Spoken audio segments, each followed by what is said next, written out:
వేల కోట్ల రూపాయల విలువైన ప్రభుత్వ భూములను కస్టోడియన్ గా నిలవాల్సింది పోయి తమకు కావలసిన వారికి కూటమి ప్రభుత్వం కారు చౌక గట్టబెడుతోందని మాజీ మంత్రి అమర్నాథ్ ఆగ్రహం వ్యక్తం చేశారు. విశాఖపట్నం వైఎస్ఆర్ కాంగ్రెస్ పార్టీ కార్యాలయంలో మీడియాతో మాట్లాడుతూ నేటికి 15 మాసాలు పూర్తవుతున్నటువంటి సందర్భంలో నేటి కూడా అదే తాపత్రయంతో ముందుకెళ్తా ఉన్నారు. మధ్యకాలంలో మొన్న 24వ తారీఖున జరిగినటువంటి కేబినెట్ సమావేశంలో మరొకసారి విశాఖపట్నంలో ఉన్నటువంటి కొన్ని విలువైనటువంటి భూముల్ని దాదాపు 3,000 కోట్ల రూపాయలు విలువైనటువంటి భూముల్ని కారు చౌకగా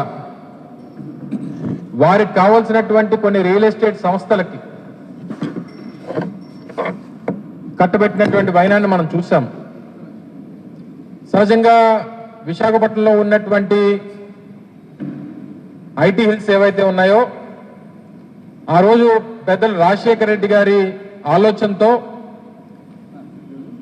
హైదరాబాద్తో ధీటుగా విశాఖపట్నాన్ని ఐటీ కేంద్రంగా అభివృద్ధి చేయాలన్నటువంటి ఆలోచన ఆ రోజు రాజశేఖర రెడ్డి గారు చేసి విశాఖపట్నం నడిబొడ్డిన విలువైనటువంటి భూములన్నింటినీ కూడా వాటికి కేటాయించాలి, ప్రముఖ సంస్థలన్నింటినీ కూడా తీసుకుని వచ్చి విశాఖపట్నాన్ని హైదరాబాద్తో పాటు ధీటుగా ఐటీ కేంద్రంగా అభివృద్ధి చేయాలనేటువంటి తాపత్రయం ఆ రోజు రాజశేఖర రెడ్డి గారు ఆలోచన చేసి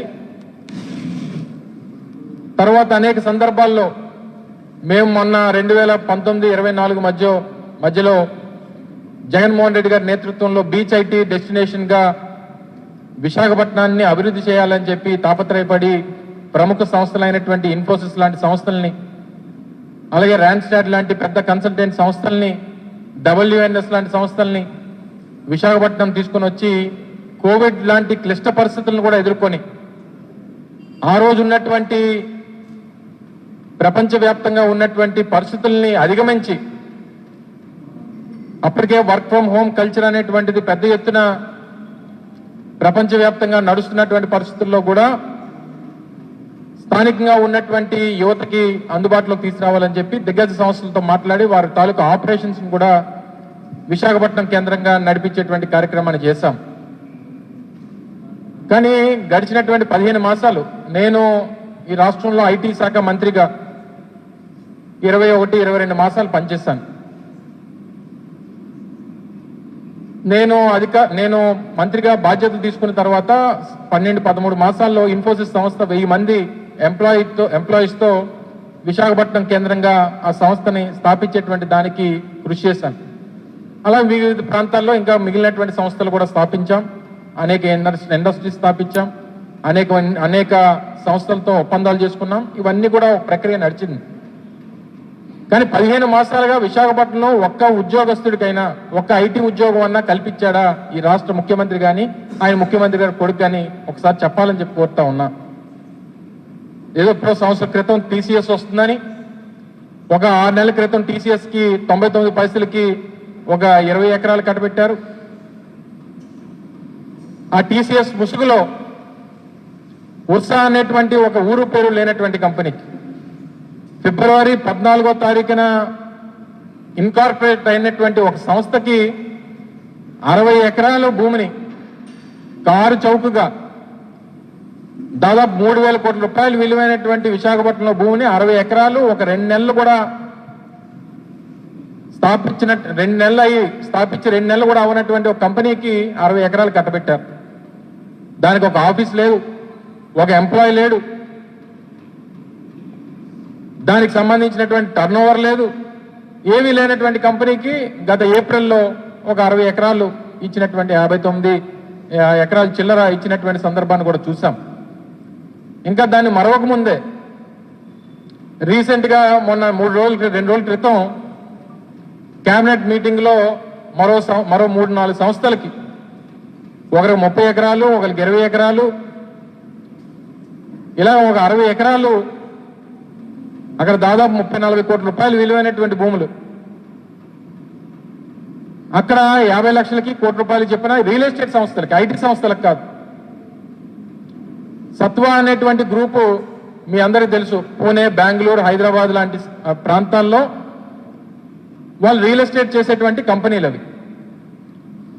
హైదరాబాద్లోని నియోపోలిస్ లాంటి ప్రాంతాల్లో, నానక్రామ్గూడ, నియోపోలిస్ ఇటువంటి ప్రాంతాల్లో హైదరాబాద్ అంటే తెలంగాణ ప్రభుత్వం ఏదైతే ఆక్షన్ పెడితే ఆక్షన్లో 100 కోట్ల రూపాయలకు విలువైనటువంటి ఆ భూముల్ని ఆక్షన్లో పాడుకున్నటువంటి సంస్థలు అవి. వాళ్ళు బిల్డింగ్లు కట్టి అద్దెలకు ఇచ్చుకునేటువంటి సంస్థ, రియల్ ఎస్టేట్ సంస్థ. అటువంటి సంస్థలకి, రియల్ ఎస్టేట్ చేసుకున్నటువంటి సంస్థలకి ఏ ప్రాతిపదికన ఈ ప్రభుత్వం క్విక్ ప్రోకో లేకుండా, వారి దగ్గర నుంచి లంచాలు తీసుకోకుండా ఏ రకంగా ఇచ్చిందో ఒకసారి అందరికీ అనేక రకాలైనటువంటి అనుమానాలు ఉన్నాయి. దీంట్లో డెఫినెట్ గా కిక్ బ్యాక్స్ తీసుకున్నారు. రియల్ ఎస్టేట్ సంస్థలకి మీరు ఇచ్చేటువంటి దానికి అసలు ఏ అర్హతతో ఇచ్చారు మీరు? ఇప్పుడు రోజు టీసీఎస్ లాంటి సంస్థకి ఇచ్చారంటే పోనీ పేరున్నటువంటి సంస్థ, ఐటీ సంస్థ, పోనీ వారు ఆపరేషన్స్ పెడతారో 1000 మందికో 10,000 మందికో 2,000 మందికో 3,000 మందికో ఉద్యోగాలు ఇస్తారనేటువంటి అంటే సరే వేచి చూసేటువంటి దానికి అవకాశం ఉంది. కానీ మీరు ఇచ్చినటువంటి ఈ కపిల్ సంస్థకు కానీ, లేదా సత్వా సంస్థకు కానీ, లేదా ఇతర సంస్థలు మీరు ఏవైతే ఇచ్చారో ఇవన్నీ రియల్ ఎస్టేట్ సంస్థలు. ఈ కపిల్ సంస్థ ఏదైతే ఉందో ఇదేమి ఐటీ ఎంప్లాయీస్ ఉన్నటువంటి సంస్థ కాదే. ఇది కూడా హైదరాబాద్ లాంటి ప్రాంతాల్లో రియల్ ఎస్టేట్ చేసుకునేటువంటి సంస్థలు.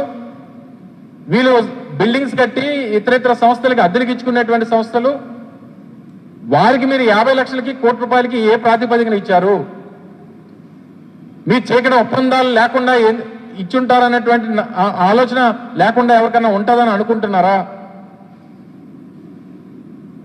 ఇవన్నీ చేసి ఈరోజు మీకు విశాఖపట్నంలో ఉన్నటువంటి విలువైనటువంటి భూముల్ని కారు చౌకగా మీకు నచ్చినటువంటి సంస్థలకి, మీకు నచ్చినటువంటి మీ బంధువులకి, మీ తావేదారులకి, మీ దగ్గర ఉన్నటువంటి మీ వెనక తిరుగుతున్నటువంటి మీ సహాయకులకి ఇచ్చేస్తే